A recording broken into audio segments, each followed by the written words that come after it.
ഇന്നത്തെ സ്നാക്ക് ഒരു സ്പെഷ്യലാണ് കേട്ടോ. ഇതെന്ത് വെച്ചാണ് ഉണ്ടാക്കിയതെന്ന് മനസ്സിലായോ ആർക്കെങ്കിലും? ഇത് വെള്ള അവൽ വെച്ചിട്ടാണ് ഉണ്ടാക്കിയിട്ടുള്ളത്. വെള്ള അവൽ എടുത്തിട്ട് നമ്മൾ കുറച്ച് വെള്ളം ഒഴിച്ച് അത് സോക്ക് ചെയ്യുക. എന്നിട്ട് നന്നായി ഒന്ന് കൈ വെച്ചിട്ട് ഉടച്ചെടുക്കുക. അതുപോലെ ഉരുളക്കിഴങ്ങ് വേവിച്ച് അതും ഒന്ന് ഉടച്ചെടുക്കുക.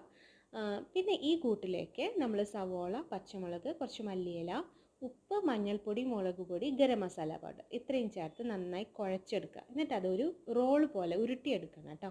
ഏത് ഷേപ്പിൽ വേണമെങ്കിലും ആക്കാം. ഞാനിവിടെ ഇങ്ങനെ റോളാക്കിയാണ് എടുത്തിട്ടുള്ളത്. എന്നിട്ട് ഇനി ഇതൊരു ബാറ്ററിൽ മുക്കിയിട്ട് നമുക്ക് വറുത്തെടുക്കണം. ദേ ഈ ഷേപ്പിലാണ് ഞാൻ എടുത്തിട്ടുള്ളത് കേട്ടോ. അപ്പോൾ ബാറ്ററിന് വേണ്ടിയിട്ട് നമ്മൾ മൈദയിലേക്ക് മുളക് പൊടി ഉപ്പും ചേർത്ത് നല്ല ലൂസായിട്ടൊന്ന് കലക്കിയെടുക്കാം. എന്നിട്ട് നമ്മളുടെ ഓരോ റോളും ഈ മൈദ ബാറ്ററിൽ മുക്കിയതിന് ശേഷം വെള്ള അവലിലിട്ടിട്ട് ഒന്ന് റോൾ ചെയ്യുക. അപ്പോൾ അതിൻ്റെ പുറത്തൊക്കെ ഇങ്ങനെ അവൽ പിടിച്ചിരിക്കും. എന്നിട്ട് വെളിച്ചെണ്ണയിലിട്ടിട്ട് വറുത്തെടുക്കുക കേട്ടോ. നല്ല ടേസ്റ്റ് ആയിട്ടുള്ള ഒരു സ്നാക്കാണ്. പുറത്തൊക്കെ നല്ല ക്രിസ്പി ആയിട്ടിരിക്കും അവൽ കേട്ടോ.